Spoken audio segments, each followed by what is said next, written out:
Mas amém. Agora que a gente já deu mais contraída. Tá vendo? Tu entendeu agora, né? O recado.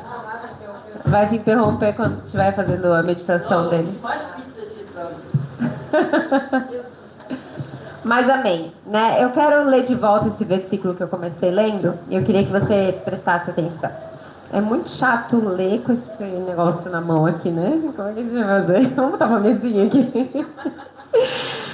Porque agora vemos como num espelho, de forma obscura.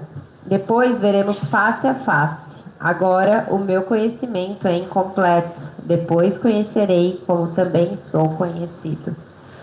Queria que a gente pudesse falar um pouco, né, nessa semana. Meu Deus, é anotação no caderno, é anotação no celular. Vocês tenham misericórdia de mim, ainda juntando as minhas anotações com as anotações da Willa. Vai dar bom.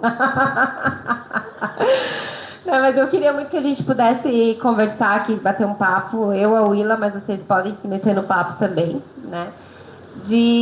Sobre o que a gente tem refletido, né? Sobre esse lugar de perceber o lugar de descanso e perceber quem nós somos para descansar, né? Esse ano a gente está falando sobre descansar, sobre o descanso.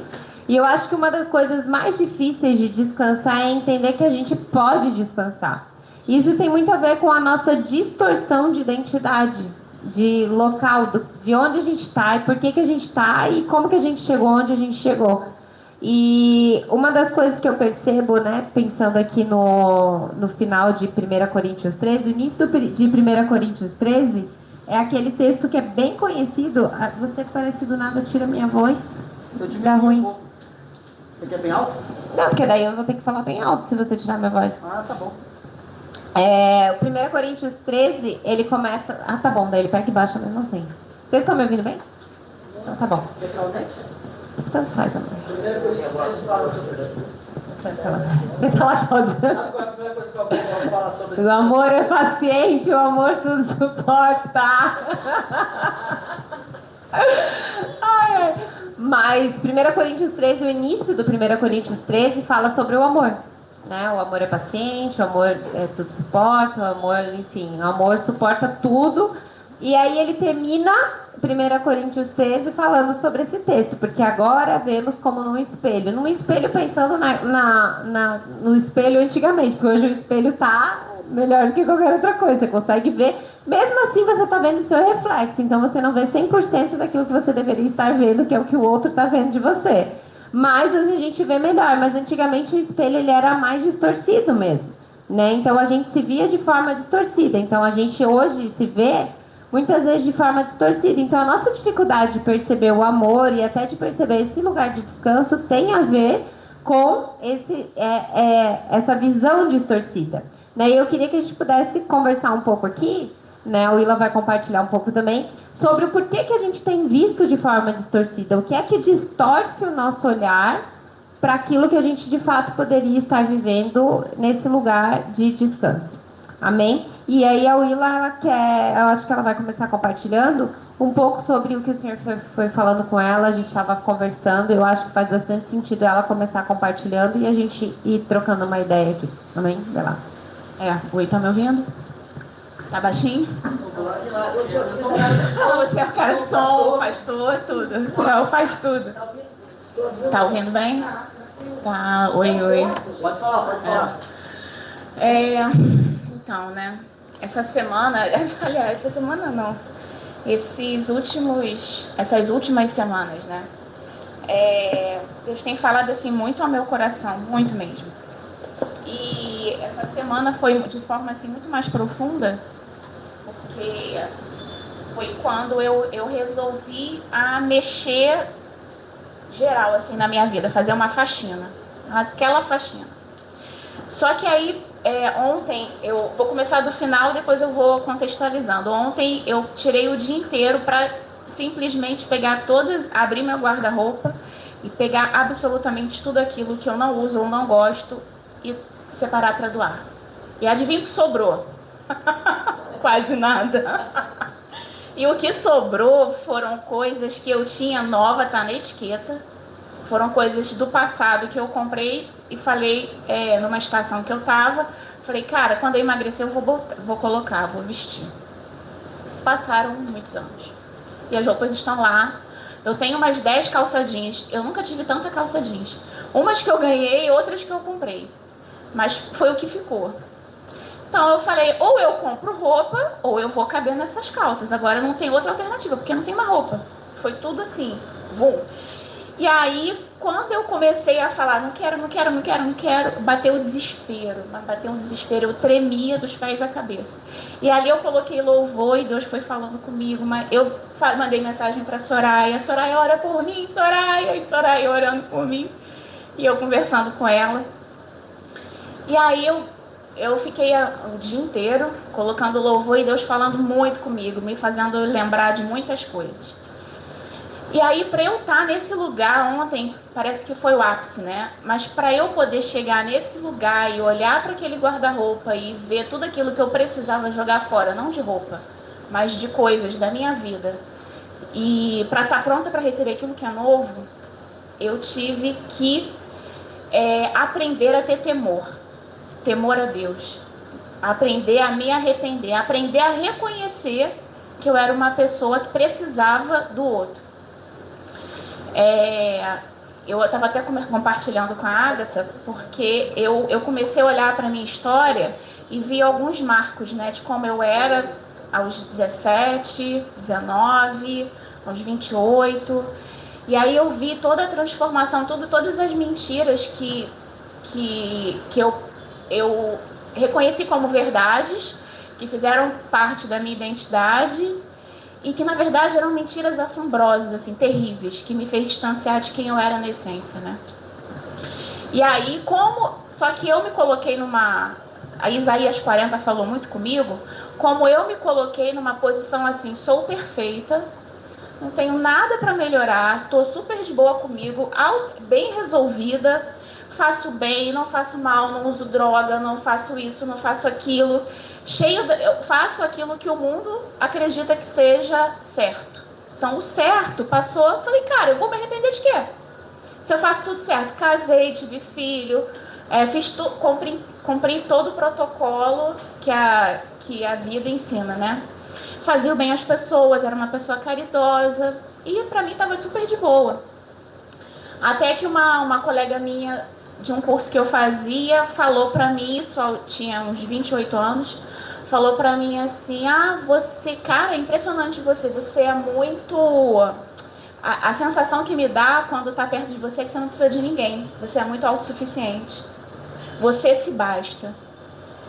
E aí eu falei, cara, que imagem que eu tô passando para as pessoas, assim, aos 28 anos, eu me basto, eu não preciso de ninguém. E no fundo, eu me senti orgulhosa disso, que eu não precisava de ninguém. Eu mesma resolvia todos os meus B.O. sozinha. Aprendi a me virar sozinha. E aí, como é que você reconhece quebra? Que aí são vindo os vales e levantadas as barreiras, né? Como é que você quebra essa barreira da altivez, né? Da arrogância, do orgulho? E aí Deus me levou. Depois de 2020, Deus me levou para um deserto sem fim. Na verdade, começou a famosa crise dos 40. Quem estiver próximo, né, se prepare. Quem não tiver, tá tudo certo. Que foi, aos 38 anos, eu entrei numa crise, numa depressão sem o menor sentido de entendimento. Eu estava casada, eu tinha dinheiro, tinha acabado de construir uma casa maravilhosa, tinha carro, tinha tudo. Tinha minha filha, que era o meu sonho ter, porque eu tinha endometriose e era difícil engravidar. Então, cara, eu tinha conseguido tudo. E aí eu olhava para a vida e não via nada. Eu sentia um vazio, um buraco dentro de mim. E nada preenchia. E eu falava, cara, como é que pode? E aí, eu não me basto, não. E aí começou essa busca, né? Em 2018, até entrou no ápice, 2019, 2020, eu comecei a fazer terapia, e aí eu entrei no deserto. E aí Deus foi quebrando, até hoje ele quebra ele tá derrubando esses muros. E até que cheguei num ponto da minha vida, eu creio que final de 2024, que aconteceu algo muito forte, muito pontual, assim, que me destruiu. E ali eu acho que começou a cair os vales, a cair as barreiras, né, os vales, não vale não, as montanhas que eu criei, né, as coisas, os lugares altos, assim, começou a quebrar um por um.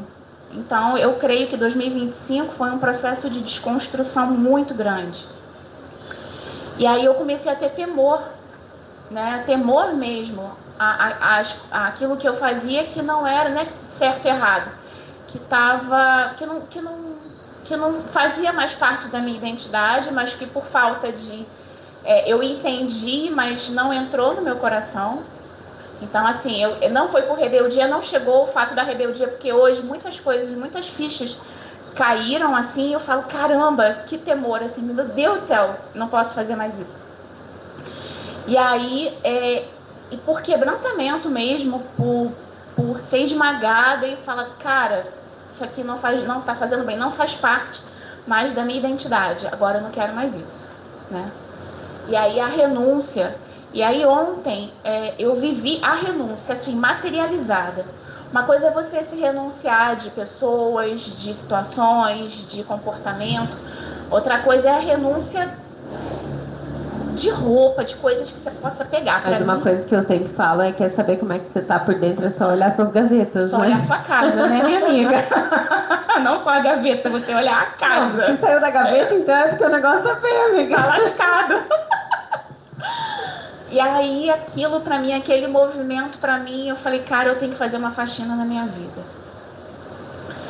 E aí eu consegui, nisso que eu consegui reconhecer, primeiro, que eu preciso das pessoas, que foi um processo muito grande, reconhecer família, né? Reconhecer família fora a minha família consanguínea ali. De viver uma relação de amizade profunda, de aliança, sem ser com pessoas da minha família e com meu antigo marido, né? Cara, isso pra mim era muito desafiador. E aí Deus veio trabalhando no ano passado, esse ano, esse processo todo de deserto. E aí eu, lendo Isaías, entendendo o tema da semana, quando o Thiago perguntou quem vai querer, eu falei, eu quero todos eles, né? Porque se deixar eu falo de semana em semana. Mas reconhecer... aí eu vou contar a história, agora os pontos, né? Que eu fazendo a limpeza, esvaziando as gavetas e jogando fora tudo aquilo que não fazia mais sentido, eu voltei aos meus 19 anos. Eu estava conversando com um amigo meu, ele foi meu namorado na época, e a gente relembrando as histórias, né, de faculdade e tudo mais, ele falou pra mim assim, cara, como era insuportável andar com você. Aí eu falei, mas por quê? Porque eu lembrei, até falei com a Agatha, eu tinha me esquecido disso. Eu entrava na faculdade de na Castelo Branco, eu entrava na faculdade, da portaria ao refeitório, deve ser uns 50 metros. Era bem grande assim o corredor. Às vezes ele estava me esperando lá no refeitório e eu ia falando com o porteiro, com a faxineira, com o cara da administração. Eu parava para conversar com todo mundo. E aí fulano, não sei o que. E eu era essa pessoa de parar e, tipo, a pessoa do oi. Ou então a pessoa do oi. Oi, fulano, oi, ciclano, Beltrano. Cara, como é insuportável andar contigo. Por que você não vai se candidata a alguma coisa para tu ganhar, que tu vai ganhar? Tu é a mulher do oi? Tu é a mulher do... Todo mundo fala contigo. E aí eu falei, cara, e eu me tornei o oposto disso. Eu tive marcos na minha vida, assim, isso foi aos 18, né? Comecei a namorar aos 18. Aos 28, essa minha amiga falou que eu me bastava, que eu era autossuficiente. Que eu falava com todo mundo, falava assim, oi, mas não tinha relação com ninguém. Eu era totalmente sozinha. Então, em 10 anos, eu levantei muitos muros, sem perceber. E aí, quando ele falou isso pra mim, eu falei, meu Deus do céu. E aí eu fui olhar nessa faxina, né? Eu fui olhar cada ponto, né? Pela história da minha mãe, pelas coisas que ela passou. Eu fui levantando muitos muros, assim, pra me proteger. Porque eu não queria passar... eu acho que ou você rejeita, repudia aquilo que você vê de errado, ou você acha que aquilo é certo e faz igual, né? Então eu repudiava certas coisas, então eu falei, cara, eu vou me proteger para não passar por isso, não quero isso para minha vida de jeito nenhum. E aí eu comecei a construir muralhas mesmo, né? E me colocar no meio de onde eu me sentia segura, que era comigo mesmo. Eu comigo mesmo. Só eu podia me proteger, né? Eu não deixava que as pessoas chegassem até mim para me abalar. Então eu criava ali a barreira de amizade. Tive algumas amizades, mas sempre tinha traição, tinha coisas assim que me machucavam. Então cada vez mais era mais bloqueio, né? Aí tem um livro legal que eu li, Cavaleiro, alguma coisa assim, que fala sobre esses muros que a gente constrói. E a dor que é de você derrubar esses muros. A gente constrói tantos muros que chega no fim que a gente não consegue se mover. Que a gente não consegue abrir os braços, que são os muros das dores, né? E eu creio que Deus, assim, todo o meu processo de conversão, todo o meu processo de entregar a minha vida de fato, de verdade mesmo, né? Porque é uma coisa converter, porque eu me converti em 17 de dezembro de 2023. 2024, só foi água. 2023 para mim foi água, arrependimento ali. Mas entender de verdade o que é o Evangelho e falar assim, eu quero viver isso, eu tenho que ser muito honesta. Foi em 2025, entendeu? 2024 eu levei, mas não foi assim de coração rasgada. Em 2025 foi. Em 2026 está sendo. De glória em glória, em revelação em revelação. Muitas coisas foram reveladas, eu consegui entender e mudei, mas eu sentia que faltava muita coisa. Assim, meu Deus do céu, eu ficava com o Thiago, meu Deus do céu, como é que eu faço para resolver isso? E aí, de querer resolver tudo logo, consome logo tudo isso que eu não estou aguentando mais. E aí você entender que a cada estação, é uma revelação. Não adianta você querer consumir tudo que você não vai suportar. A gente não vai suportar. Então Deus até nisso ele é sábio, porque ele vai, conforme a gente vai amadurecendo, a gente vai sendo revelado. Agora tá na hora de tratar isso. Agora tá na hora de tratar isso. Agora tá na hora de tratar isso. Então Deus é tão bom que ele não exige que a gente tenha a transformação do dia para a noite. Ele vai revelando pra gente. Que vai conforme a maturidade mesmo. A maturidade. Né? Então, conforme a gente... Eu gosto muito dessa comparação que a gente faz de um bebê. Né? O bebê, ele não nasce falando e correndo. Né? Ele nasce com os seus instintos. Né? Então, ele vai procurando lá o peito da mãe. Tipo, quando sente o cheiro, fica, né? Tipo, procurando. A gente que já amamentou sabe como é que é. Né? E aí, depois tem a segunda parte, a segunda fase... E aí ele começa a balbuciar, e começa a se mexer, engatinhar, né? Não sai do útero ali correndo, comendo carne, né? E isso é uma coisa muito importante, porque muitas vezes a gente acho que eu vou te interromper, tu já continuei, mas acho que a gente está numa era de comparação, né? E aí a gente vive da comparação, entendeu? Se você for ver o Instagram, o TikTok, parece que está todo mundo da mesma forma, todo mundo fazendo exatamente a mesma coisa, o mesmo tipo de vídeo, a mesma entonação da fala. É uma coisa muito interessante. Então a pessoa copia aquilo que já foi copiado, que vai copiando, e não entende que, na verdade, o que a gente precisa entregar é aquilo que de fato a gente é. Por isso que está tão conectado à nossa verdadeira identidade.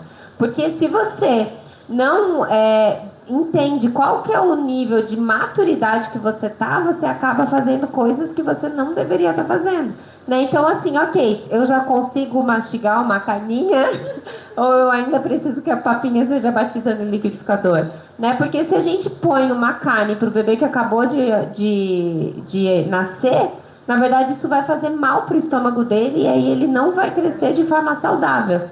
Né? Então é tão importante esse lugar de entender, né, aonde estou, que fase estou. E talvez eu nem digo que ali no começo ali da tua conversão tu não tinha entendido.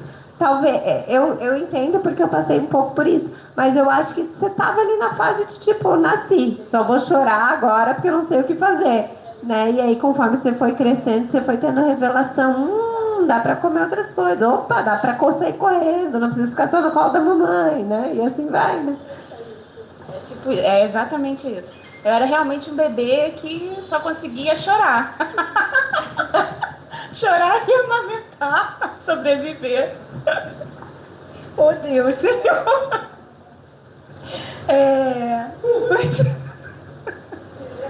Eu dei um pouquinho de dor, né? Vamos ver seu trabalho, amiga. Mas vocês gostam de coisas escangalhadas, né? Então, venham.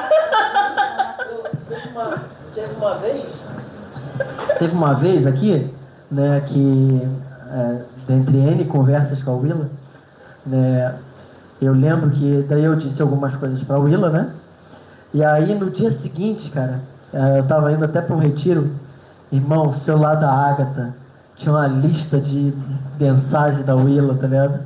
Falando assim, quem é ele para falar comigo assim, tá ligado? Nem meu pai fala comigo assim. Ninguém nunca disse isso pra mim. Não é possível, tá? Eu não lembro exatamente as coisas que ela falou, sabe? Mas eu...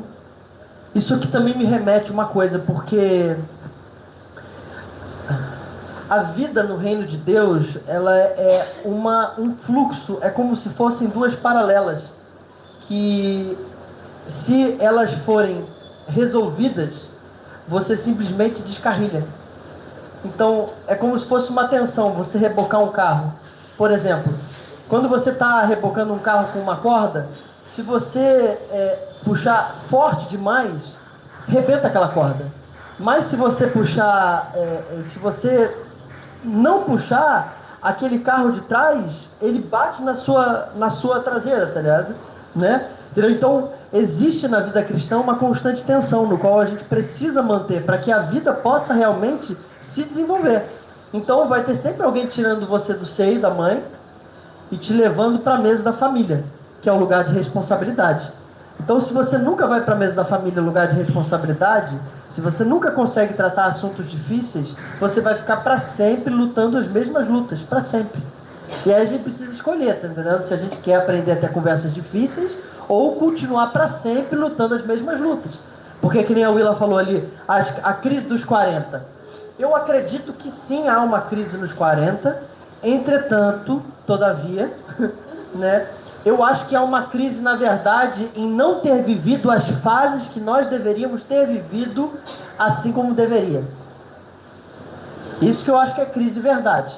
É quando a gente foge da tensão e aí a gente empurra com a barriga, em algum momento isso vai ser cobrado de nós. Porque daí com 40, por exemplo, a gente começa a perceber, caraca, fugir de todas aquelas tensões e agora eu vou ter que lidar mais cansado, mais velho, com mais problema, com um monte de coisa ao meu redor, coisa que eu podia ter lidado nos momentos que eu fugi. Então não faz cara feia quando alguém vier falar alguma coisa assim, né? Arrependam-se.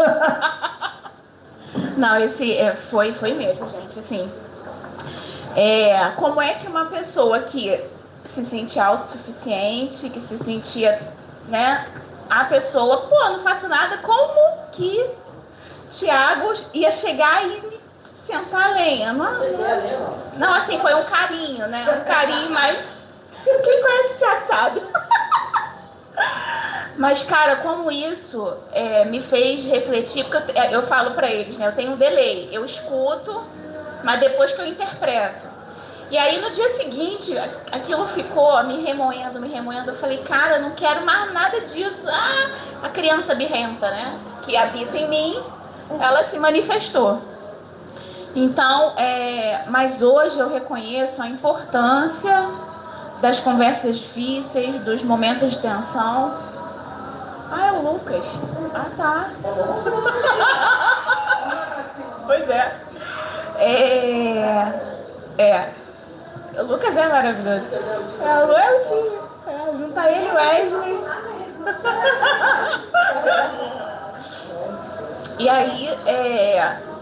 E aí chega nesse lugar assim, né? Como é importante a gente estar num local seguro, com pessoas seguras que estão ali não para poder ofender a gente, mas estão ali para poder despertar, ter conversas tensas, difíceis e fazer com que você enxergue coisas que você não está enxergando, né?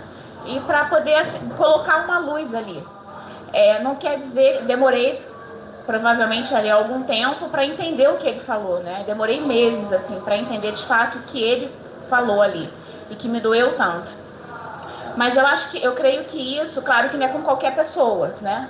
Mas eu creio que esse lugar de você ser tensionado, de você ser corrigido. Eu acho que isso que faz a gente poder crescer e mudar a estação, né? Então, gratidão pelas conversas tensas e difíceis, né? Mas uma das coisas que eu percebo, assim, né, que a gente estava conversando hoje, eu e o Thiago, é que assim, a gente está falando sobre esse lugar dos vales serem preenchidos, né? Da depressão no sentido literal da palavra mesmo, né? Onde há um buraco que precisa ser preenchido. E aí, quando a gente está nesse lugar, a gente tem uma distorção de imagem, né? Então, tem a baixa autoestima, a autocomiseração, a fuga, a culpa. Muitas vezes a gente tem um sentimento de culpa onde a gente tenta repor de alguma forma as coisas. E aí, tudo isso faz a gente ter uma imagem totalmente distorcida, porque você vê, né? Você está reconhecendo algo que você viu de um jeito e agora você está vendo de outro, né? Tá mudando, acho que o tom aqui do negócio. Então eu acho que esse lugar, quando a gente entende, né, que a gente precisa rever com outras lentes, né? Porque ali, como a gente está ainda vendo de forma distorcida, mas um dia a gente vai ver de forma plena. Eu não acho que vai ser de uma hora para outra, mas eu acho que muitas coisas vão mudar as nossas lentes conforme a gente vai se relacionando com o Cristo e com o Cristo a partir do corpo dele, né? E aí essas lentes parece que vão sendo trocadas, assim, né? Tipo, sabe quando você vai no oftalmologista que ele vai trocando as lentes, assim, e aí uma hora parece... Enxerguei! Quer dizer, isso só acontece com quem usa óculos, né? Que teoricamente eu uso, mas eu não uso. Mas eu já percebi isso, assim, quando ele vai mudando assim, tipo, parece que agora ficou melhor mesmo, né? Então eu acho que é isso, assim, aos poucos é como se, conforme a gente vai andando no corpo de Cristo e vai vivendo as disciplinas espirituais, vai, tipo, trocando as lentes, assim, do nada parece que foca o negócio. Uau! Vai lá. E também isso é muito importante, cara, porque você andar com pessoas, né, no corpo, realmente ali viver família, não tem, eu falo assim com todo o meu coração, não tem como caminhar sozinho e você enxergar as coisas que eu enxerguei hoje. Não tem como. Não tem como dentro do quarto você ter uma revelação. Você pode ler a Bíblia e ter uma revelação, ok. Mas existem coisas que o outro vai ter uma visão, algo que você não tem. Não tem como caminhar sozinho. Não tem como você não viver em discipulado. Não tem como você ter um tempo de conversa. Eu vim com o Lucas, cara, como conversar com o Lucas pra mim. Uma frase dele, eu falo, caramba, Lucas, eu vou ter que parar aqui meia hora agora e ficar meditando no que tu falou, entendeu?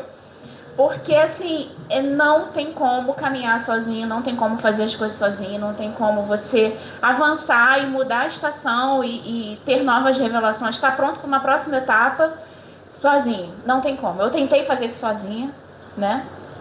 A Agatha sabe. Mas assim, de fugir, de estar mal e não querer falar com ninguém, de estar mal e me isolar, e quando eu estiver bem, já que eu estou mal, eu não posso agregar, eu não tenho que agregar, então eu vou fugir. Então, cara, é a pior burrice do mundo, entendeu? Quando você tá mal, aí que tem que estar junto mesmo. Aí que tem que ter alguém que você tenha confiança e tenha intimidade para chegar e despejar aquilo que está te afligindo, ter um momento de oração. Então, assim, isso para mim foi um aprendizado, assim, um maior aprendizado. E aí, o que eu tava falando? Já tá... Eu ia dar continuidade no de Isaías. Que sim. Muito bom.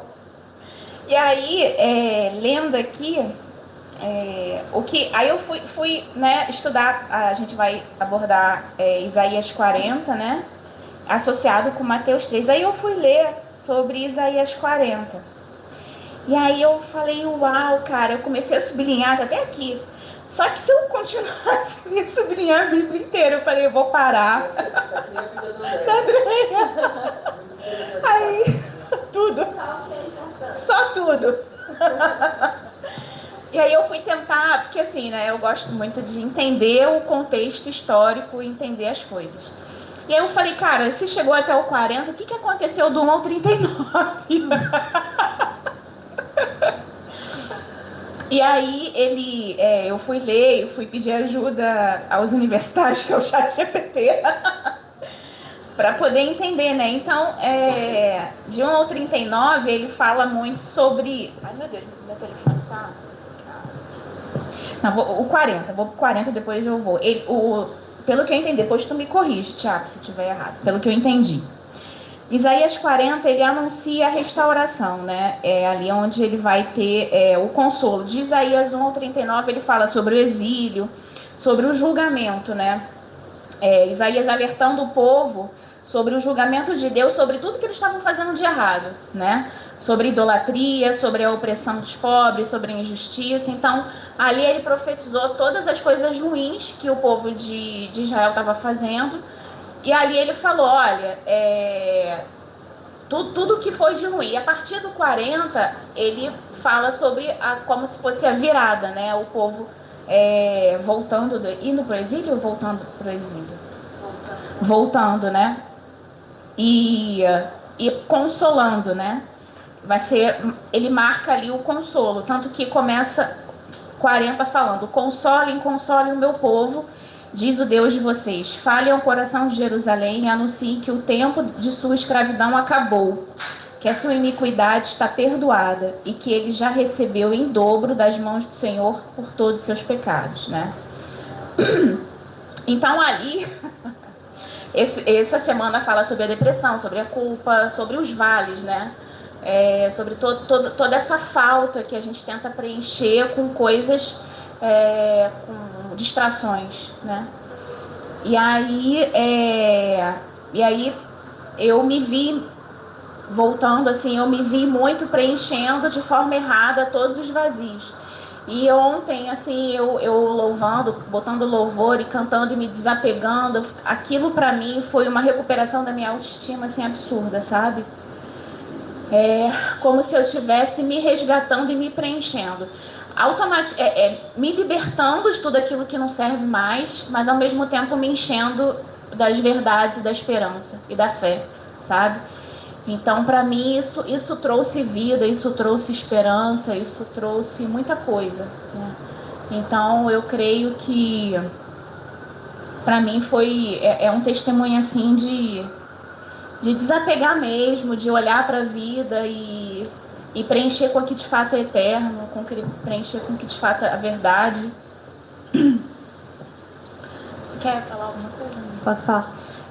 Uma das coisas, né, comparando ali a mensagem de Isaías, falando do que a gente está lendo em Mateus, chega um momento lá onde João Batista fala: arrependam-se porque o reino de Deus está próximo, né? E a mensagem do Tiago, que o Tiago falou na semana passada, né, ele disse que o arrependam-se é a mensagem de Jesus para os oprimidos. E muitas vezes a gente não se encaixa nesse lugar, né, de oprimido. Mas eu não me sinto oprimida, eu sou uma pessoa animada, eu sou uma pessoa da frentex, eu sou autossuficiente, né? Eu dou um jeito, para mim não tem tempo ruim. Só que o que acontece? Às vezes a gente não percebe que as nossas ações são resultado de uma opressão não percebida, né? Então, às vezes a gente está lá com um problema de se ver no espelho e sempre precisa de algo mais, ou está com um problema num relacionamento e não percebe que às vezes o que faltava ali, na verdade, era só uma sensibilidade a mais, ou um problema com nosso trabalho, com as coisas que a gente faz. Todo problema, na verdade, que nos cerca tem a ver com algum nível de coisa que está nos oprimindo e que não está deixando a gente ser 100% daquilo que a gente é. E quando a gente oferece 100% daquilo que a gente está totalmente livre. Eu acho que a mensagem que o Tiago falou na semana passada abre muito os nossos olhos nesse sentido. Porque muitas vezes a gente se coloca nesse lugar de estar num vale, de estar, né, sendo oprimido ou de ter algum rebaixo na nossa vida, porque a gente tem situações de desertos que a gente foi enfrentando na nossa história. E todo deserto é por causa de uma má escolha nossa ou uma má escolha de alguém ao nosso redor que acabou de alguma forma nos atingindo, né? E aí esse lugar de vítima, né, das nossas próprias decisões de autocomiseração ou de né, ficar assim, eu sou um lixo, eu não presto, eu nunca consigo, eu nunca saio do lugar, ou né, esse lugar de vítima da vida. Ai, mas é porque os meus pais, é porque os meus avós, é porque o meu marido, é porque sei lá, às vezes o meu filho é deficiente, eu não consigo porque agora eu vou ter que viver escrava dele para sempre, né? Essas coisas acabam fazendo a gente entregar um lugar que não faz sentido. E aí entra aquelas coisas que o Thiago falou na semana passada, que eu acho que foi demais, porque o arrependam-se não é o arrependam-se para a pessoa que fez tudo certo a vida inteira, né? É o arrependam-se de não ter reconhecido quem você é diante de Deus, para que você viva de forma plena 100% daquilo que você é. Então, quando você oferece 100% do que você é livre, e você pode, de fato, viver livre de todas as coisas que distorcem a realidade dessa terra, a realidade de quem você é, a realidade de quem Cristo é, a realidade, às vezes, do que as pessoas são, porque muitas vezes a gente deixa de viver algumas coisas porque a gente está vendo de forma distorcida, por causa da depressão, por causa da culpa, por causa do medo, e isso vai, na verdade, nos oprimindo sem a gente nem perceber, né? E o que traz descanso de verdade não é ser livrado dessas pessoas e dessas situações, né? Mas sim ter uma mente completamente transformada pelo Cristo. Amém? Quer falar mais alguma coisa? Não, acho que foi. Amém. Então acho que a gente pode orar por isso. Eu queria que você pudesse fechar os teus olhos. Respira fundo aí, percebe a presença de Deus. Eu gosto muito desse lugar de parar um pouco, pensar, perceber a presença, porque às vezes a gente está tão atento à informação e não percebe que essa informação pode virar revelação, que é o que de fato vai transformar a nossa vida. Então fecha os teus olhos, respira, percebe a presença um pouquinho aí no lugar que você está. Pergunta para Jesus onde é que Ele está, Deus Pai, Espírito Santo. Ao respirar, perceba Ele te mostrando onde é que Ele está nesse momento. Não sei como é que foi o seu dia, se você teve tempo para perceber a presença dEle, mas se você não teve, agora é a hora. Respira fundo, solta. Deixa Ele te envolver na presença, no cuidado, na paternidade. Perceba onde é que Ele está. E aí, faça uma oração sincera agora. Fale assim: Deus Pai, eu te entrego o meu coração, eu te entrego a minha vida. E peço que você me mostre onde eu estou e onde você está. O que me impede, o que tem feito eu ver de forma distorcida quem você é.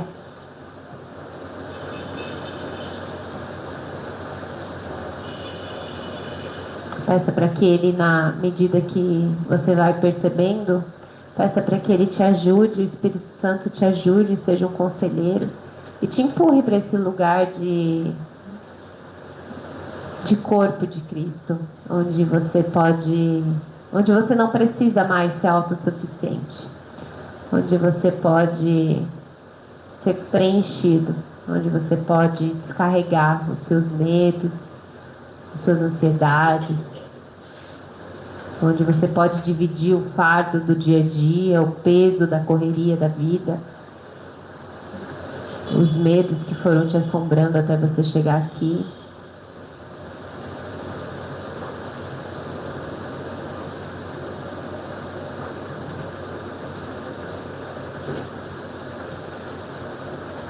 Paizinho, eu quero colocar diante de Ti os nossos corações. Pedir, Senhor, que essa palavra vire revelação na nossa vida. Que o Senhor nos mostre de forma individual e específica o que o Senhor quer falar na vida de cada um aqui. Que a gente de fato consiga aplanar os vales, que a gente consiga preencher tudo aquilo que de fato se depreciou, se afundou na nossa história, que isso seja preenchido pela Tua presença. Que todo tipo de medo, todo tipo de culpa, todo tipo de fuga, todo tipo de autocomiseração, de baixa autoestima, eu peço, Pai, que o Senhor venha preencher com as verdades da nossa identidade. Enche, Senhor, o nosso coração com as tuas verdades. Em nome de Jesus. Amém.